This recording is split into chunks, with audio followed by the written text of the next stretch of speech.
turun malaikat Israel dengan perintah Allah. Di Israel tidak langsung masuk rumah Rasulullah, dia ketuk pintu Nabi Muhammad. Assalamualaikum ya Rasulullah. Pintu rumah dibuka oleh Sayyidatuna Fatimah. Fatimah berkata, siapa engkau? Tidakkah kau melihat ayahku sedang terbaring sakit?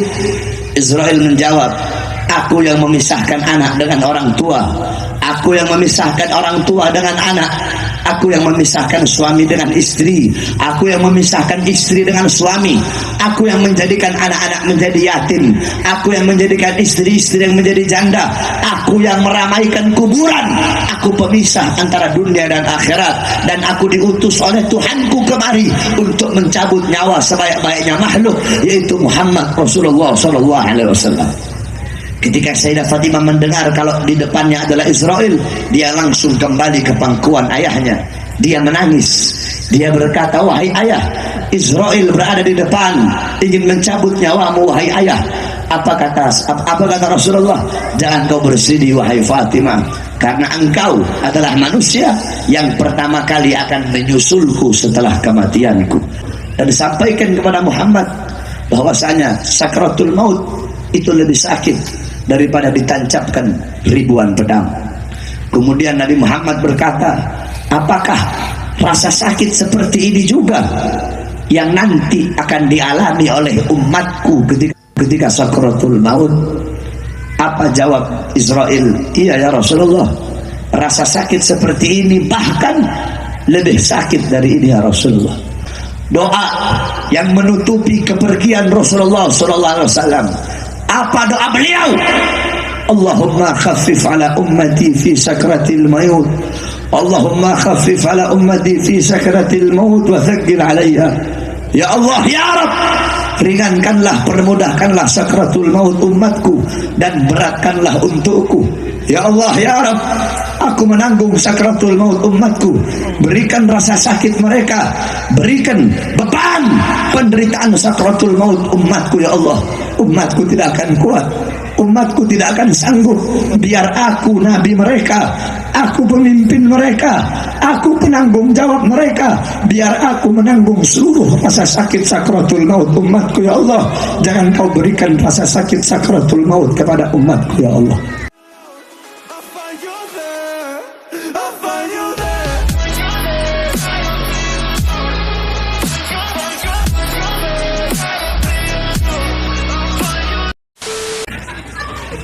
Assalamualaikum warahmatullahi wabarakatuh.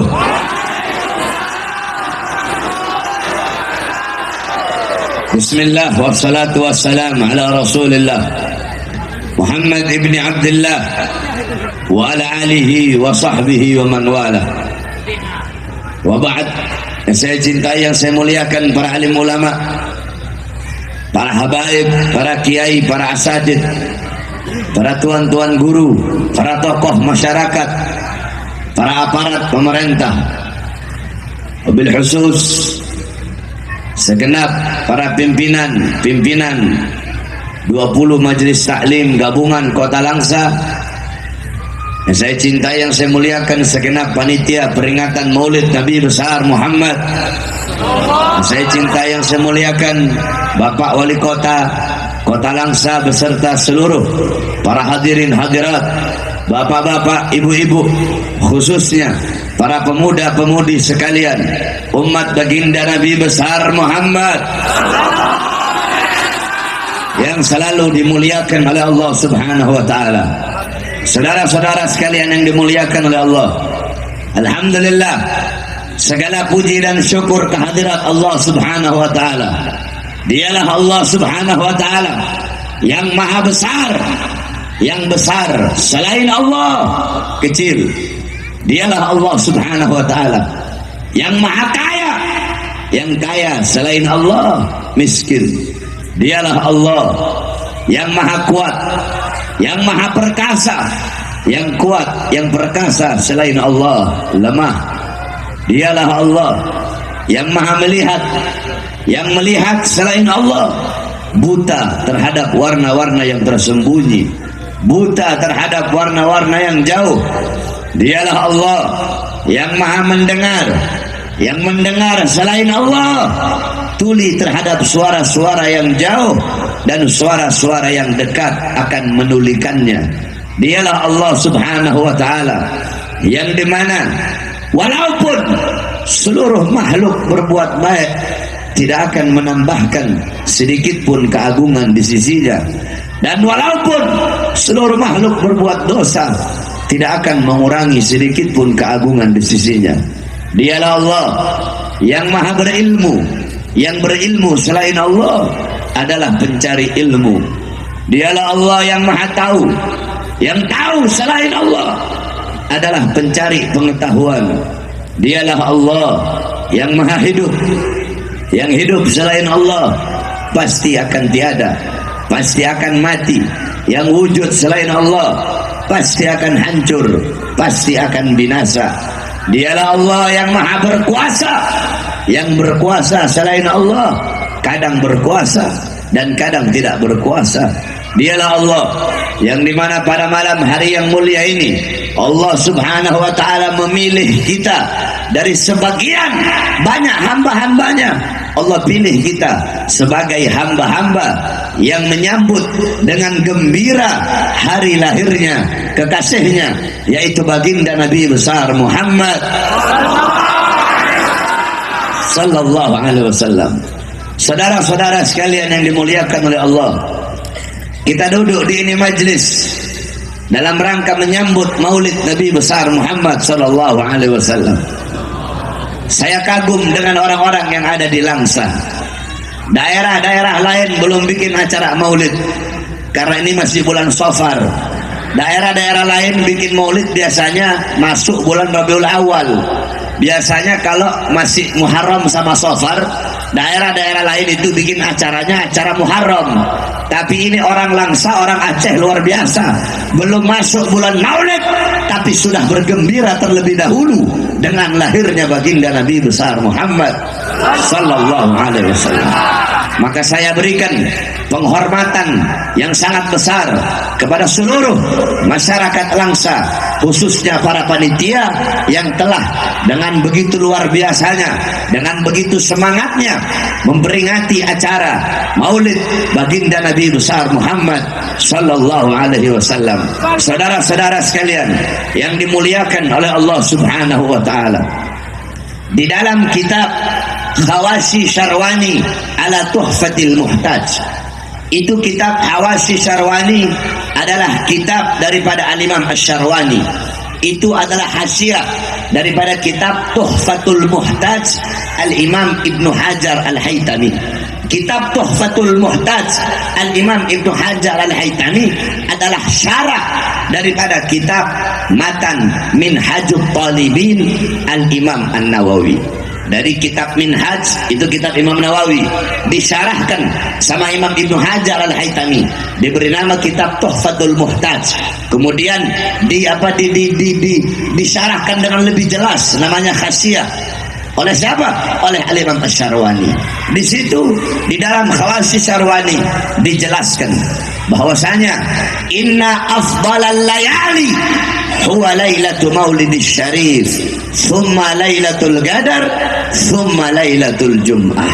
Dikatakan oleh beliau bahwasanya paling utamanya malam yang paling utama, malam yang paling agung, malam yang paling mulia dari seluruh malam-malam yang ada.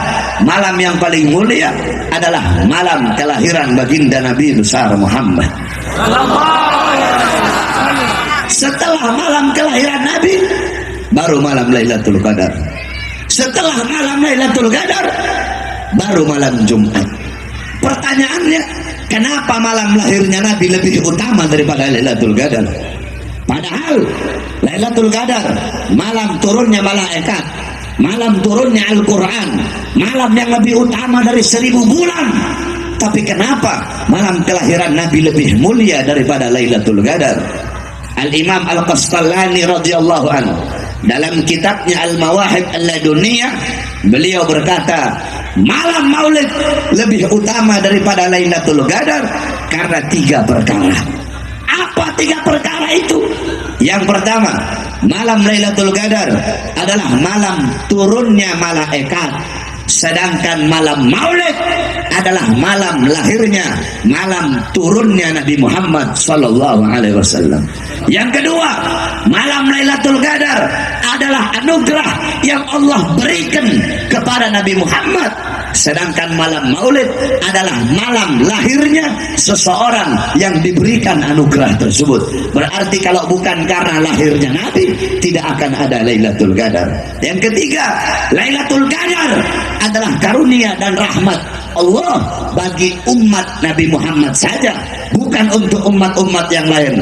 Sedangkan lahirnya Nabi itu adalah rahmat Allah, karunia Allah, bukan hanya untuk umat Nabi saja, tetapi untuk seluruh alam semesta. Makanya malam Maulid lebih utama daripada Lailatul Qadar. Sebagaimana Abuya Al-Imam Sayyid Al-Habib Muhammad bin Alwi Al-Maliki Al-Hasani rahimahullah, beliau pernah menukil perkataan daripada Al-Imam Sayyid Muhammad Amin Qutbi. Sayyid Muhammad Amin Qutbi, beliau berkata, ya Lailatul Itsnin madha safahat, wahai malam Senin, apa yang telah menyapamu? Wahai malam Senin, apa yang telah menyapamu? Kau begitu mulia, kau begitu agung, kau begitu wangi, kau begitu sempurna. Wahai malam Senin, apa yang telah menyapamu sehingga kau menjadi mulia, menjadi agung, menjadi sempurna?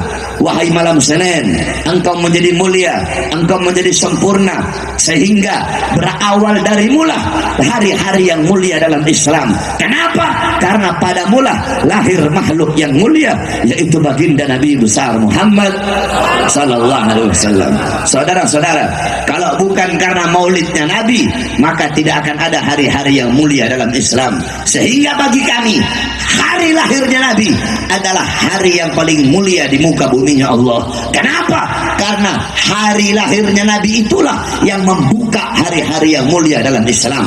Kalau bukan karena maulidnya Nabi, tidak akan ada Lailatul Qadar, tidak akan ada Fathul Makkah, tidak akan ada Ramadan, tidak akan ada Idul Fitri, tidak akan ada Idul Adha, tidak akan ada Al-Quran, tidak akan ada Islam, tidak akan ada iman, tidak akan ada apa-apa kalau bukan diawali daripada hari lahirnya baginda Nabi besar Muhammad sallallahu alaihi wasallam. Makanya dalam Al-Quran Allah Subhanahu wa taala berfirman, "Qul bi fadlillah wa bi rahmati fabidzalika falyafrahu." Katakanlah, dengan karunia Allah, dengan anugerah Allah, dan dengan rahmat Allah, maka dengan karunia, dengan anugerah, dengan rahmat tersebut falyafrahu, hendaklah mereka bergembira. Pertanyaannya, apa karunia Allah? Apa anugerah Allah? Apa rahmat Allah? Saudara-saudara, dalam kitab tafsir Ma'alimut Tanzil Al-Imam Baghawi, dalam kitab tafsir Jami'ul Bayan Al-Imam Ibnu Jarir At-Tabari, dalam kitab tafsir Jami' Al-Ahkam Al-Imam Qurtubi, kemudian dalam kitab tafsir Anwarut Tanzil Al-Imam Baydawi, kemudian dalam kitab tafsir Madarikut Tanzil Al-Imam An-Nasafi, kemudian dalam tafsir Jalalain Al-Imam Jalaluddin Al-Mahalli dan Al-Imam Jalaluddin As-Suyuti, dijelaskan karunia Allah dalam ayat tersebut adalah ilmu. Menurut sebagian ulama yang lain, karunia Allah dalam ayat tersebut adalah Al-Quran. Terus, siapa rahmat Allah dalam ayat tersebut? Rahmat Allah dalam ayat tersebut adalah baginda Nabi besar Muhammad sallallahu alaihi wasallam. Sebagaimana dalam ayat yang lain Allah berkata, "Wa ma arsalnaka illa rahmatan lil alamin." Tidak aku utus engkau wahai Muhammad kecuali engkau adalah rahmat bagi seluruh alam semesta. Maka dengan adanya Al-Quran, dengan adanya ilmu sebagai karunia Allah, dan dengan adanya Nabi Muhammad, dengan lahirnya Nabi Muhammad sebagai rahmat Allah, maka hendaklah kita bergembira. Saudara-saudara, Al-Imam Ibn Abbas, beliau pernah bermimpi berjumpa dengan Abu Lahab. Di dalam mimpinya, Abu Lahab disiksa di dalam neraka. Akan tetapi setiap hari Senin, dari selah-selah jari Abu Lahab itu keluar air, sehingga dia bisa minum dari air tersebut. Maka Ibn Abbas bertanya, "Wahai Abu Lahab, kenapa Allah ringankan azab dan siksamu setiap hari Senin?" dari salah-salah jarimu keluar air. Apa kata Abu Lahab? Ya, Allah ringankan azab dan siksaku setiap hari Senin. Kenapa? Karena aku pernah bergembira dengan lahirnya Muhammad. Ketika itu aku punya budak namanya Suwaibah. Suwaibah datang membawa kabar kelahiran Muhammad. Ketika mendengar ponakanku lahir, aku sangat senang, aku sangat gembira. Saking senangnya aku, saking gembiranya aku merdekakan Suwaibah. Karena aku memerdekakan Suwaibah, karena dia membawa kabar kelahiran Muhammad, karena kegembiraan, kesenanganku sesaat atas lahirnya Muhammad, karena inilah Allah ringankan azab dan siksaku setiap hari Senin. Saudara-saudara, itu Abu Lahab yang mati dalam keadaan kafir, tetapi Allah ringankan azab dan siksa setiap hari Senin karena bergembira dengan lahirnya Rasulullah. Maka bagaimana dengan kita, umat Nabi, kalau kita bergembira seumur hidupnya kita dengan lahirnya baginda Nabi besar Muhammad sallallahu alaihi wasallam. Saudara-saudara, di hari lahirnya Nabi, seluruh alam semesta bergembira di lahirnya pada hari lahirnya Nabi Muhammad. Para malaikat bergembira di hari lahirnya Nabi. Para bidadari berdandan, bidadari yang sudah cantik, mereka lebih mempercantik dirinya menyambut kelahiran Rasulullah. Para wildan, mereka menggelarkan permadani, menggelarkan intan permata untuk menyambut kelahiran Nabi Muhammad. Binatang-binatang, tumbuh-tumbuhan, seluruhnya bergembira dengan lahirnya Nabi, illa iblis, kecuali iblis. Iblis di hari lahirnya Nabi, dia berteriak sekencang-kencangnya. Tidak pernah iblis berteriak begitu kencang selain di hari lahirnya Nabi Muhammad. Kenapa iblis berteriak? Kenapa iblis menangis? Karena dia tahu musuh terbesarnya telah lahir, yaitu baginda Nabi besar Muhammad sallallahu alaihi wasallam. Oleh karenanya, saudara-saudara sekalian yang dimuliakan oleh Allah, kita duduk pada malam hari yang mulia ini bergembira dengan lahirnya Nabi. Tadi dibacakan maulid Nabi Muhammad. Inti daripada maulid yaitu diceritakan sejarah Nabi Muhammad. Inti daripada maulid yaitu mengagungkan dan memuliakan hari kelahiran Nabi Muhammad. Ketahuilah saudara-saudara, sebelum kalian duduk di sini untuk bergembira dengan lahirnya Nabi, untuk mengagungkan, untuk memuliakan kelahiran Nabi, telah ada satu zat yang lebih dahulu memuliakan dan mengagungkan kelahiran Nabi Muhammad. Siapa itu? Allah Subhanahu wa taala. Cuma caranya Allah dan cara kita berbeda. Kalau cara kita memuliakan lahirnya Nabi dengan bikin acara maulid, dengan duduk di sini, dengar rawi, dengar maulid, dengar ceramah, dengar nasihat, itu cara kita bergembira dengan lahirnya Nabi. Allah punya cara sendiri untuk memuliakan dan mengagungkan kelahiran Nabi Muhammad. Bagaimana cara Allah memuliakan dan mengagungkan hari lahirnya Nabi? Yang pertama, saudara-saudara, di hari lahirnya Nabi, bahwasanya ketika itu Raja Habasyah datang ke Makkah, yakni lihadmil Ka'bah, untuk menghancurkan Ka'bah. Fa'ahlakallahul jish, kemudian Allah hancurkan pasukan gajah yang ingin menyerang Makkah. Ketika itu Raja Abraha, dia datang membawa pasukan gajah yang banyak untuk menghancurkan Ka'bah. Kemudian Allah mengutus burung ababil yang berasal dari neraka. Satu ekor burung membawa 3 buah batu. Satu batu ditaruh di mulutnya, satu batu di kaki kanannya, satu batu di kaki kirinya. Itu burung lemparkan itu batu, jatuh di tentara pasukan gajah, tembus sampai ke kaki. Saudara-saudara, Allah hancurkan, Allah binasakan pasukan gajah pada hari lahirnya Nabi. Kenapa? Ikraman, untuk memuliakan dan mengagungkan kelahiran Nabi besar Muhammad sallallahu alaihi wasallam. Di hari lahirnya Nabi, kerajaan Romawi Allah hancurkan. Kenapa Allah hancurkan di hari lahirnya Nabi? Padahal bisa saja Allah hancurkan sebelum Nabi lahir atau sesudah Nabi lahir. Tapi kenapa di hari lahirnya Nabi? Takriman, ta'ziman li maulidir Rasul sallallahu alaihi wasallam, untuk memuliakan dan mengagungkan hari lahirnya baginda Nabi besar Muhammad sallallahu alaihi wasallam. Di hari lahirnya Nabi, api majusi yang selama ribuan tahun tidak pernah padam, Allah padamkan di hari lahirnya Nabi. Kenapa kok di hari lahirnya Nabi? Padahal bisa saja, tidak mustahil bagi Allah kalau Allah mau padamkan sebelum Nabi lahir atau sesudah Nabi lahir. Tapi kenapa Allah padamkan di hari lahirnya Nabi? Takriman, ta'ziman, untuk memuliakan, untuk mengagungkan hari kelahiran baginda Nabi besar Muhammad sallallahu alaihi wasallam. Sumur-sumur yang kering memancarkan airnya di hari lahirnya Nabi. Pohon-pohon yang kering, pohon-pohon yang tandus berbuah kembali. Pohon kurma yang kering berbuah di hari lahirnya Nabi. Kenapa kok di hari lahirnya Nabi? Kenapa tidak di hari-hari yang lain? Untuk memuliakan dan mengagungkan kelahiran baginda Nabi besar Muhammad sallallahu alaihi wasallam. Di hari lahirnya Nabi, Allah Subhanahu wa taala memerintahkan para malaikat untuk menjaga pintu langit. Kenapa? Karena sebelum di hari lahirnya Nabi itu syaitan, jin, iblis, dia pergi ke langit untuk mencuri berita-berita gaib, kemudian dia berikan kepada para dukun-dukun. Di hari lahirnya Nabi, pintu langit Allah suruh malaikat jaga dengan membawa panah yang terbuat dari api, sehingga kalau ada setan, iblis, jin mau curi berita langit, dipanah sehingga mereka terbakar. Kenapa kok di hari lahirnya Nabi?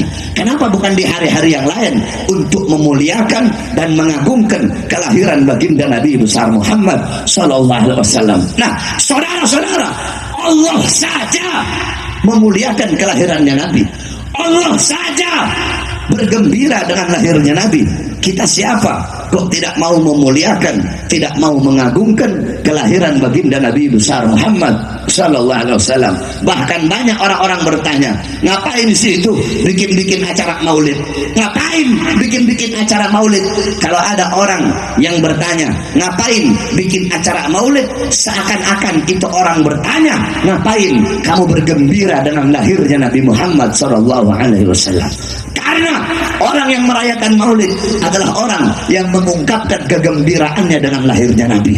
Jadi kalau ada orang yang bertanya, ngapain bikin maulid? Ngapain merayakan maulid? Sama seperti dia bertanya, ngapain bergembira dengan lahirnya Nabi Muhammad sallallahu alaihi wasallam? Tidak pantas perkataan seperti itu keluar dari lisan seseorang yang mengaku sebagai umat baginda Nabi besar Muhammad sallallahu alaihi wasallam. Di dalam acara maulid diceritakan sejarah Nabi Muhammad. Tadi baca maulid yang dibaca itu, maulid itu adalah kisahnya Nabi, diceritakan, dibacakan agar kita tahu bagaimana sejarahnya Nabi Muhammad. Nah, sebelum kita duduk di sini untuk mendengar cerita Nabi Muhammad, ketahuilah Allah sudah lebih dahulu menceritakan tentang Nabi Muhammad kepada nur para nabi dan nur para rasul. Apa dalilnya? An Jabir ibn Abdullah Al-Ansari radhiyallahu anhu qala, qultu ya Rasulullah bi abi wa ummi akhbirni an awwali syai'in khalaqahu Allah qabla al-asya. Qala ya Jabir, khalaqa Allah qabla al-asya nura nabiyyika Muhammadin sallallahu alaihi wasallam min nurih. Dari Jabir bin Abdullah Al-Ansar, beliau bertanya kepada Rasulullah, ya Rasulullah, demi ayahku, demi ibuku, akhbirni, beritahu aku ya Rasulullah, sebelum Allah ciptakan apa-apa, siapa makhluk yang pertama kali diciptakan oleh Allah Subhanahu wa ta'ala? Kemudian Nabi Muhammad menjawab, ya Jabir, inna Allah khalaqa qabla al-asya. Wahai Jabir, sesungguhnya Allah telah menciptakan satu makhluk sebelum Allah ciptakan apa-apa. Belum ada sorga, belum ada neraka, belum ada langit, belum ada bumi, belum ada manusia, belum ada jin, belum ada syaitan, belum ada malaikat, belum ada khilman, belum ada wildan, belum ada lauhil mahfud, belum ada apa-apa. Yang ada hanya Allah Subhanahu wa ta'ala. Siapa makhluk yang pertama kali diciptakan oleh Allah? Nura nabiyyika Muhammadin, cahaya kekasihmu, cahaya nabimu, yaitu cahaya baginda Nabi besar Muhammad. Khalaqa min nuri, yang Allah ciptakan dari cahaya Allah Subhanahu wa ta'ala. Makhluk yang pertama kali diciptakan oleh Allah adalah cahaya Nabi Muhammad. Setelah Allah ciptakan cahaya Nabi, baru Allah ciptakan cahaya para nabi dan rasul yang lain. Allah ciptakan cahaya Nabi Adam, cahaya Nabi Nuh, Nabi Syed, cahaya Nabi Adam, Nabi Syed, Nabi Allah Nuh, Nabi Idris, Nabi seluruh para nabi. Setelah Allah ciptakan cahaya para nabi, Allah jejerkan cahaya para nabi dan cahaya para rasul. Setelah Allah jejerkan, Allah suruh mereka berbaris. Kemudian Allah perintahkan cahaya Nabi Muhammad untuk lewat di atas cahaya para nabi dan cahaya para rasul. Ketika cahaya Nabi Muhammad lewat, tiba-tiba mereka, cahaya para nabi dan cahaya para rasul bertanya, "Ya Allah, cahaya siapa yang barusan itu lewat? Kenapa cahayanya begitu terang? Cahayanya menyilaukan pandangan mata kami." Apa kata Allah? "Hadza nur habibi Ahmad ismuhu fis sama, Muhammad ismuhu fil ard, huwa akhirul anbiya wa imamur rasul, ahlakuhul Quran." Kata Allah, ini adalah cahaya kekasihku. Ahmad namanya di langit, Muhammad namanya di bumi. Dia adalah akhir para nabi, dia pemimpin para rasul, akhlaknya adalah Quran. Allah menceritakan kisah Nabi Muhammad. Allah menceritakan siapa itu Nabi Muhammad di hadapan cahaya para nabi dan cahaya para rasul. Jadi sebelum kita duduk di sini untuk mendengarkan kisah Nabi Muhammad, cahaya para nabi dan cahaya para rasul telah lebih dahulu mendengar siapa itu Nabi Muhammad, dan tidak ada yang lebih baik bercerita dan berkata selain daripada Allah Subhanahu wa taala. Allah ceritakan kepada mereka siapa itu baginda Nabi besar Muhammad. Makanya jangan heran kenapa para nabi, para rasul, mereka itu sudah tahu, mereka telah mengenal siapa Nabi Muhammad. Walaupun sebelum Nabi Muhammad diutus, mereka sudah mengenal siapa itu Nabi Muhammad SAW. Makanya kata Nabi apa? "Ana awwaluhum fil khalq wa akhiruhum fil ba'ts." Aku adalah yang pertama kali dalam penciptaan dan aku yang terakhir kali dalam pengutusan. Para nabi, para rasul, mereka semua telah mengenal siapa Nabi Muhammad SAW. Contoh Nabi Adam alaihissalam. Nabi Adam Allah turunkan di India. Siti Hawa Allah turunkan di Jeddah. Iblis Allah turunkan di Basrah. Nabi Adam Allah turunkan di India, di bawah kaki gunung Himalaya. Selama ratusan tahun Nabi Adam bertaubat kepada Allah, belum Allah terima taubatnya. Ketika Nabi Adam berada di kota Mekah, baru Allah terima taubatnya. Kenapa Allah terima taubat beliau? Karena beliau membawa nama baginda Nabi besar Muhammad sallallahu alaihi wasallam. Apa kata Nabi Adam? "Ya Rabb, bihaqqi Muhammad."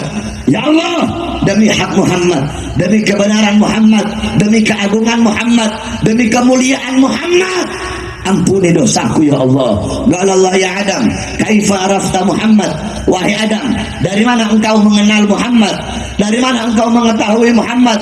Qala Adam, ya Rabb, innaka lamma khalaqtani rafa'tu ra'si wa ra'aitu ala qawaimil 'arsy maktub la ilaha illallah Muhammadur Rasulullah. Ya Allah, ketika engkau ciptakan aku, ketika kau ciptakan aku mengangkat kepalaku ke langit. Apa? Aku mengangkat kepalaku, aku melihat di tiang-tiang arsy, di dinding-dinding arsy, di tiang-tiang sorga tertulis kalimat la ilaha illallah Muhammad Rasulullah. Dari sinilah aku tahu tidak mungkin engkau meletakkan nama makhluk di samping namamu, kecuali pasti makhluk itu makhluk yang sangat berarti di sisimu, kecuali makhluk itu makhluk yang paling engkau cintai. Makanya aku bawa nama Muhammad dalam pertaubatanku kepadamu dengan harapan agar engkau menerima taubatku. Apa kata Allah? Sadaqta ya Adam. Betul, benar apa yang kamu katakan itu wahai Adam. Kalau kamu bermohon kepadaku dengan membawa nama Muhammad, ketahuilah telah aku ampuni dosamu dan aku terima taubatmu wahai Adam. Nabi Adam mengenal Nabi Muhammad SAW. Nabi Musa beliau naik ke atas Tur Sina, naik ke atas bukit Sina, bermohon kepada Allah, ya Allah, aku ingin melihat cahayamu. Ya Allah, aku ingin melihat zatmu. Apa kata Allah? Wahai Musa, kau tidak akan sanggup, kau tidak akan kuat wahai Musa. Ketahuilah antara diriku dengan hamba-hambaku ditutupi dengan 70.000 hijab, 70.000 penghalang yang menutupi antara diriku dengan hamba-hambaku. Al-Imam Ghazali menjelaskan setiap penghalang Allah ciptakan dari cahaya, dari air, dan dari kegelapan. Di dalam penghalang Allah ada suara air. Andaikan kita Allah izinkan telinga kita kita untuk mendengar suara gemuruh air yang ada dalam penghalang Allah. Saking ketakutan, pasti hati kita akan copot dari badan, saudara-saudara. Andaikan Allah buka satu penghalang, Allah perlihatkan kepada gunung, gunung akan hancur jadi abu. Nah, apa kata Allah? 70.000 penghalang ini tidak akan aku buka untuk siapapun kecuali untuk Muhammad dan untuk umat Muhammad. Apa kata Nabi Musa? Ya Allah, aku tidak bisa menjadi Muhammad, maka jadikanlah aku bagian daripada umat Muhammad. Nabi Musa mengenal siapa Rasulullah sallallahu alaihi wasallam. Para nabi, para rasul terdahulu mengenal Nabi Muhammad. Kita umatnya tidak mengenal siapa itu baginda Nabi besar Muhammad sallallahu alaihi wasallam. Tidakkah kau kenal Rasulullah yang dimana dalam Al-Quran Allah subhanahu wa ta'ala berfirman, laqad ja'akum rasulun min anfusikum azizun alaihi ma'anittum harisun alaikum bil mu'minina raufur rahim. Sesungguhnya telah datang kepada kalian seorang nabi utusan Allah dari kalangan kalian, yaitu dari kalangan manusia.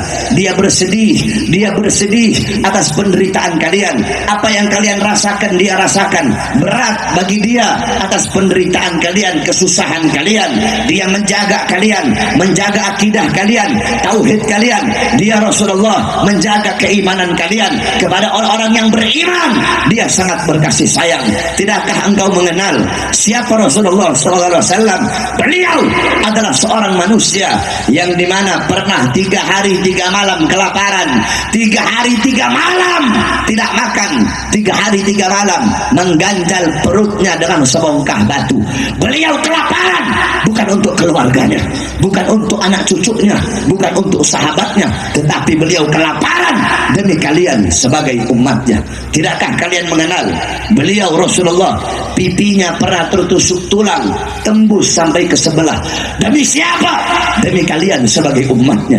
Beliau seorang manusia yang dimana Sayyidatuna Aisyah radhiyallahu anha beliau berkata, ya man lam yalbisal harir wa lam yanam 'alal firash al-wathir, ya man kharaja min ad-dunya wa lam yashba' batnahu walau bi khubzis sa'ir, ya man lam yanam tulal layali min khafin nari sa'ir. Apa kata Sayyidah Aisyah? Wahai seorang manusia yang tidak pernah berpakaian sutra, wahai seorang manusia yang tidak pernah tidur di atas kasur, wahai seorang manusia yang tidur di yang tidak pernah tidur di atas kasur, yakni tidurnya selalu di atas tikar. Wahai seorang manusia yang wafat, yang meninggal dunia dalam keadaan perutnya kosong, belum masuk sesuatu apapun walaupun sekedar roti yang kering. Nabi Muhammad kesusahan, Nabi Muhammad kelaparan, Nabi Muhammad menderita, Nabi Muhammad berdakwah. Lupakah kalian ketika beliau pergi ke kota Taif, dilempari, beliau dihujani dengan lemparan batu. Ketika darah beliau akan menetes, beliau tampung darah tersebut agar tidak jatuh di atas tanah Taif. Sahabat berkata, ya Rasulullah, kenapa kau tampung darahmu ya Rasulullah? Apa kata Rasulullah? Andaikan darahku jatuh di atas tanah Taif, maka penduduk Taif akan ditenggelamkan oleh buminya Allah subhanahu wa ta'ala, sedangkan mereka adalah umatku.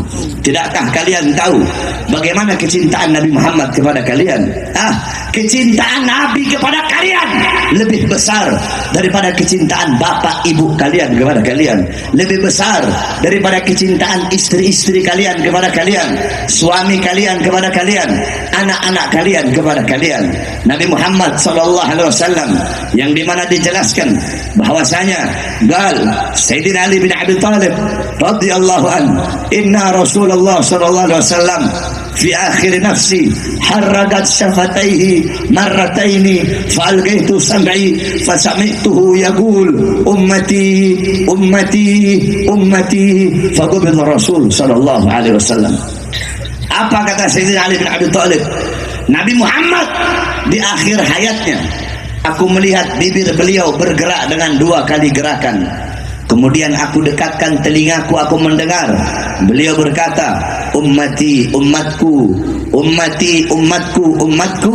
kemudian meninggal Nabi Muhammad SAW. Ketika itu Allah berkata kepada Jibril, wahai Jibril, turunlah engkau, sampaikan kepada Muhammad, apakah Muhammad memilih dunia atau memilih aku? Kalau dia memilih dunia, sampaikan kepadanya, akan aku panjangkan umurnya. Tapi kalau dia memilih aku, sampaikan kepadanya, hari ini akan datang kematiannya. Turun Jibril alaihissalam. Ketika itu Rasulullah berada di atas kasur sedang dalam keadaan sakit di rumah Sayyidatuna Aisyah. Apa kata Jibril? Ya Rasulullah, Tuhanmu memberikan kepadamu dua pilihan. Apakah kau akan memilih dunia atau memilih Allah Subhanahu wa taala? Apa kata Jibril? Apa kata Nabi? Apa jawabnya Nabi? Tentu aku lebih memilih Allah Subhanahu wa taala.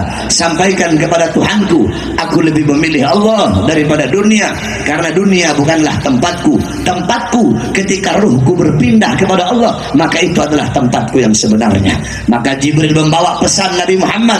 Allah berkata kepada Israel, wahai Israel, turunlah engkau dengan perintahku. Pasanglah sebaik-baiknya wajah, pasanglah sebaik-baiknya senyuman. Engkau turun, engkau akan mencabut nyawa makhluk yang paling mulia. Engkau izin dulu kepadanya. Mau tidak dia dicabut nyawanya? Kalau dia mau, kau cabut. Kalau dia tidak mau, maka jangan kau cabut. Kembalilah engkau kepadaku. Turun malaikat Israel dengan perintah Allah. Di Israel tidak langsung masuk rumah Rasulullah. Dia ketuk pintu Nabi Muhammad. Assalamualaikum ya Rasulullah. Pintu rumah dibuka oleh Sayyidatuna Fatimah. Fatimah berkata, siapa engkau? Tidakkah kau melihat ayahku sedang terbaring sakit?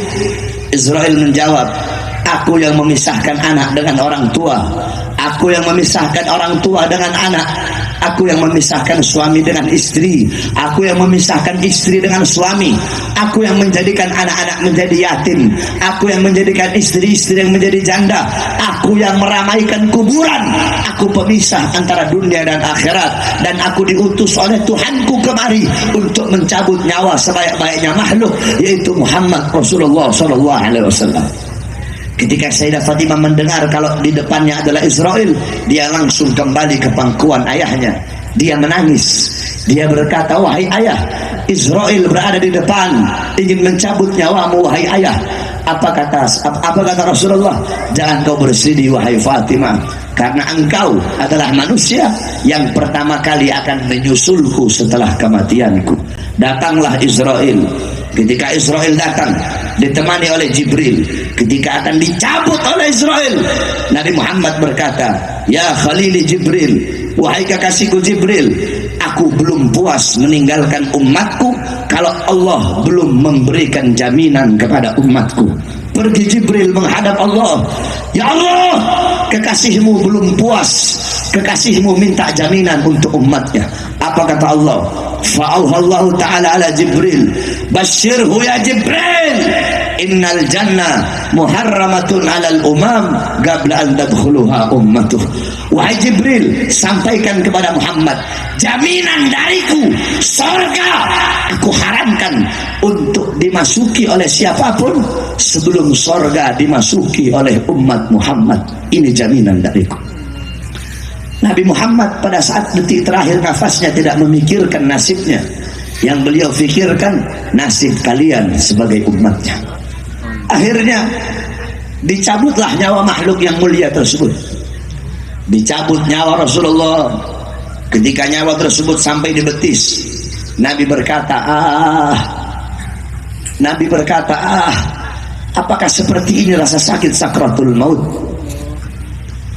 Kemudian Allah Subhanahu wa ta'ala memerintahkan kepada seluruh malaikat yang ada di langit untuk turun ke bumi untuk menyampaikan kepada Rasulullah bahwasanya telah diangkat kesusahan-kesusahannya ketika sakratul maut, dan disampaikan kepada Muhammad bahwasanya sakratul maut itu lebih sakit daripada ditancapkan ribuan pedang. Kemudian Nabi Muhammad berkata, apakah rasa sakit seperti ini juga yang nanti akan dialami oleh umatku ketika sakratul maut? Apa jawab Israel? Iya ya Rasulullah, rasa sakit seperti ini, bahkan lebih sakit dari ini ya Rasulullah.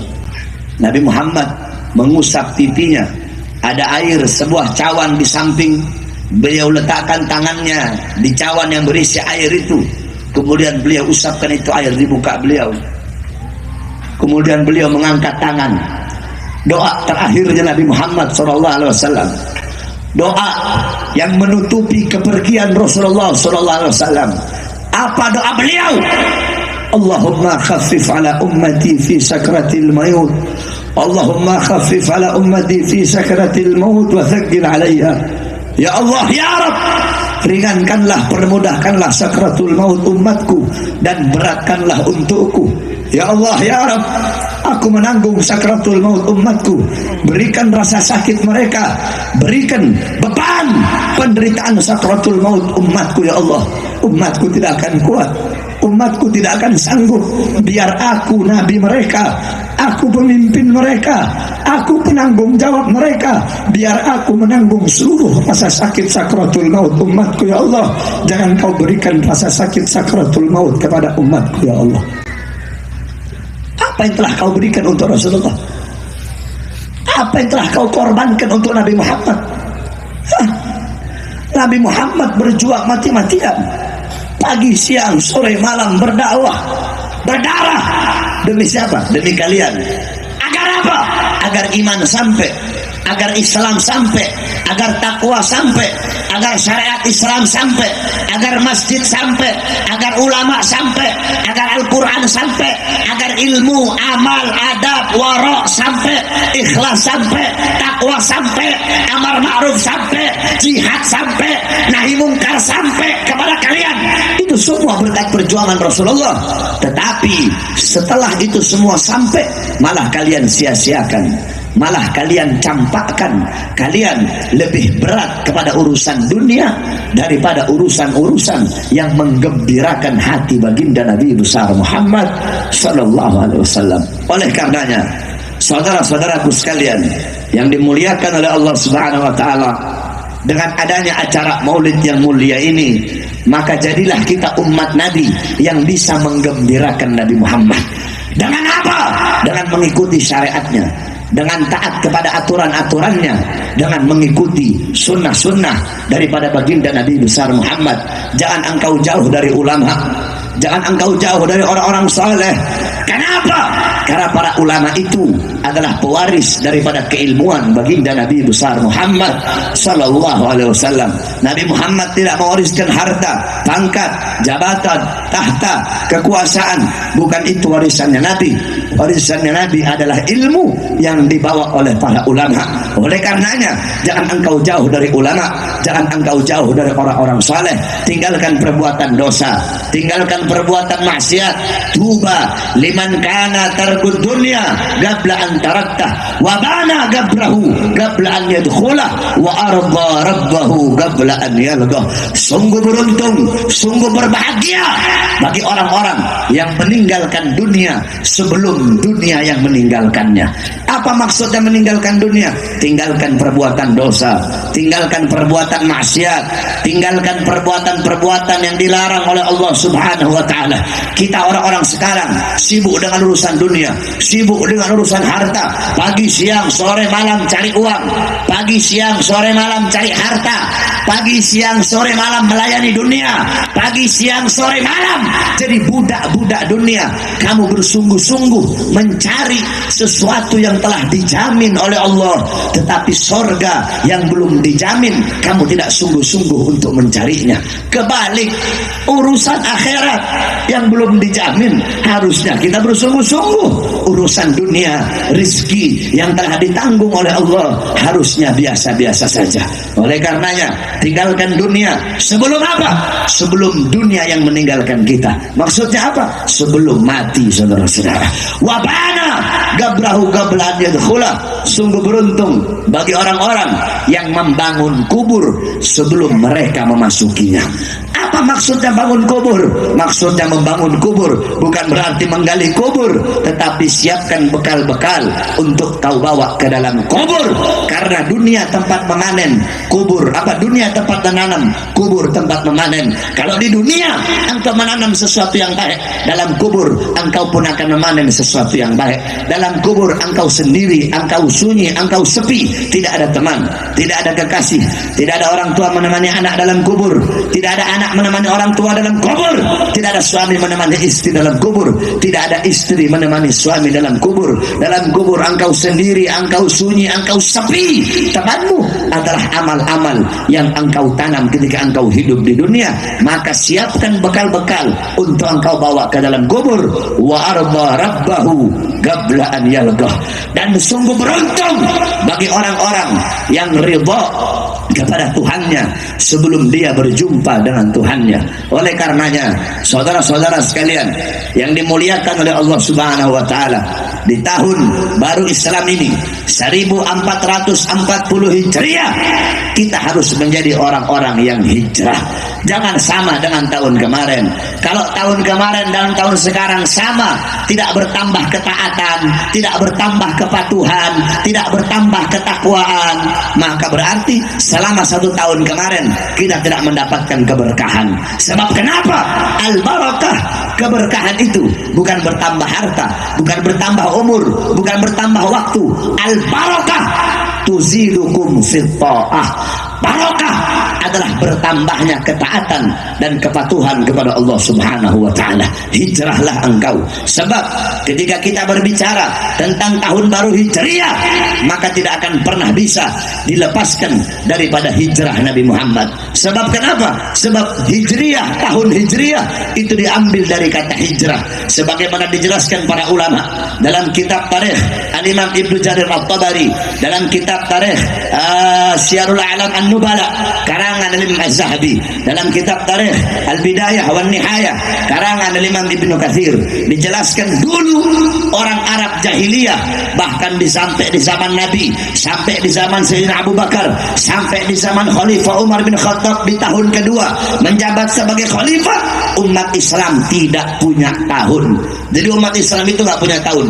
Mereka pakai kalender Qamariyah berdasarkan hitungan bulan. Mereka tahu Rajab, Sya'ban, Ramadan, Syawal, Dzulqa'dah, Dzulhijjah, Muharram, Safar, Rabiul Awal, tapi tidak ada tahun. Sehingga ketika itu penamaan tahun, mereka menamakan tahun sesuai dengan kejadian terbesar yang terjadi pada tahun tersebut. Contoh, ada namanya Amul Fil, tahun gajah. Kenapa dinamakan tahun gajah? Wasummiya amal fil li'anna malikal habasyah ja'a ilal Makkah wa kana fihi filun adim lihadmil Ka'bah. Dinamakan tahun gajah karena pada tahun tersebut Raja Habasyah datang ke Mekah menghancurkan Ka'bah, membawa pasukan gajah yang besar. Sepanjang tahun kejadian terbesar adalah datangnya pasukan gajah. Makanya tahun tersebut dinamakan tahun gajah. Ada namanya Sanatul Izni, tahun izin. Kenapa dinamakan tahun izin? Karena pada tahun tersebut Nabi Muhammad diizinkan untuk hijrah. Ada namanya Sanatul Amri, tahun perintah. Kenapa dinamakan tahun perintah? Karena pada tahun tersebut Nabi Muhammad diperintahkan untuk memerangi orang-orang musyrik. Ada namanya Sanah Tajdidul Ka'bah, tahun renovasi Ka'bah. Kenapa dinamakan tahun renovasi Ka'bah? Karena kejadian terbesar sepanjang tahun itu Mekah banjir, sehingga Ka'bah ada beberapa bagiannya yang rusak, kemudian diperbaharui dan diperbaiki. Begitu terus setiap tahun dengan nama yang berbeda-beda. Sanatul Zilzal, Sanatul Zalazil, Sanatul Tamhis, terus sampai di zaman Khalifah Umar bin Khattab. Ketika Khalifah Umar bin Khattab menjabat sebagai khalifah di tahun kedua, ketika itu beliau menulis surat kepada Abu Musa Al-Asy'ari yang isi suratnya, innahu yu'tina min amiril mu'minin kitaban maktubun fihi Sya'ban wa lam nadri ayu syai'in na'mal huwa Sya'banul madi, Sya'banul an atau Sya'ban istiqbal. Kata-kata apa dalam kitab beliau Abu Musa Al-Asy'ari berkata, sesungguhnya didatangkan kepada kami sebuah tulisan yang berasal dari Amirul Mukminin Umar bin Khattab. Dalam tulisan tersebut, dalam surat tersebut tertulis bulannya bulan Sya'ban, tapi kami tidak tahu apa yang harus kami lakukan. Apakah Sya'ban tahun kemarin, Sya'ban tahun sekarang, atau Sya'ban tahun depan?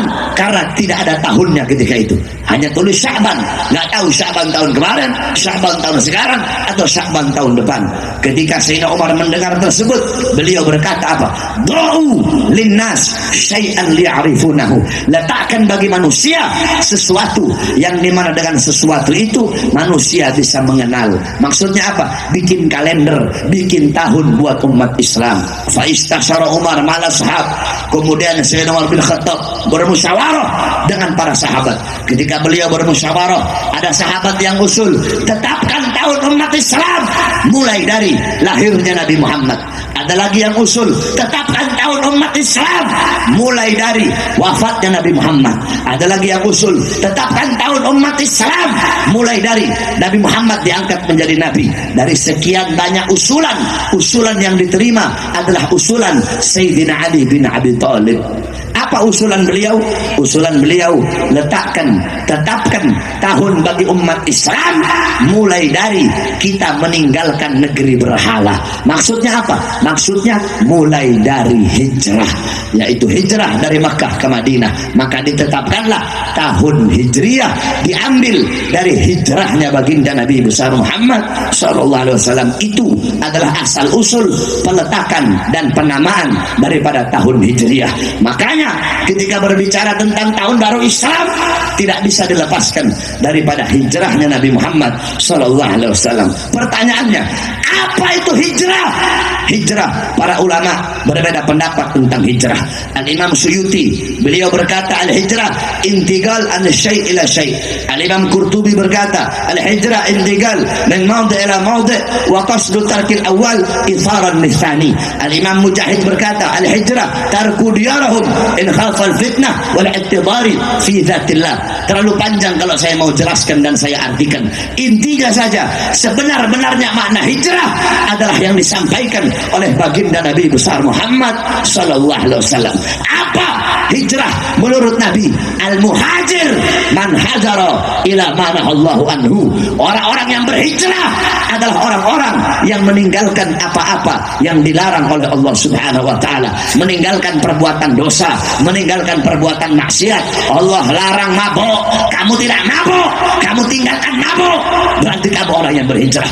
Allah larang zina, kamu tinggalkan zina, berarti kamu orang yang berhijrah. Allah larang makan riba, kamu tidak makan riba, maka kamu orang yang berhijrah. Allah larang korupsi, Allah larang mencuri, Allah larang terima atau menyuap atau menerima suap, kamu tidak terima itu, kamu tidak melakukan itu, maka kamu orang yang berhijrah. Setiap orang yang meninggalkan perbuatan dosa, maka orang tersebut disebut orang yang berhijrah kepada Allah Subhanahu wa taala. Makanya di tahun baru Islam 1440 Hijriah ini, ayo kita hijrah.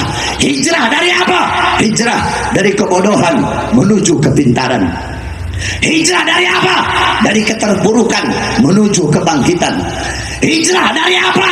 Dari malas ibadah menuju giat dan rajin beribadah kepada Allah. Hijrah dari apa? Hijrah dari perbuatan maksiat menuju perbuatan taat.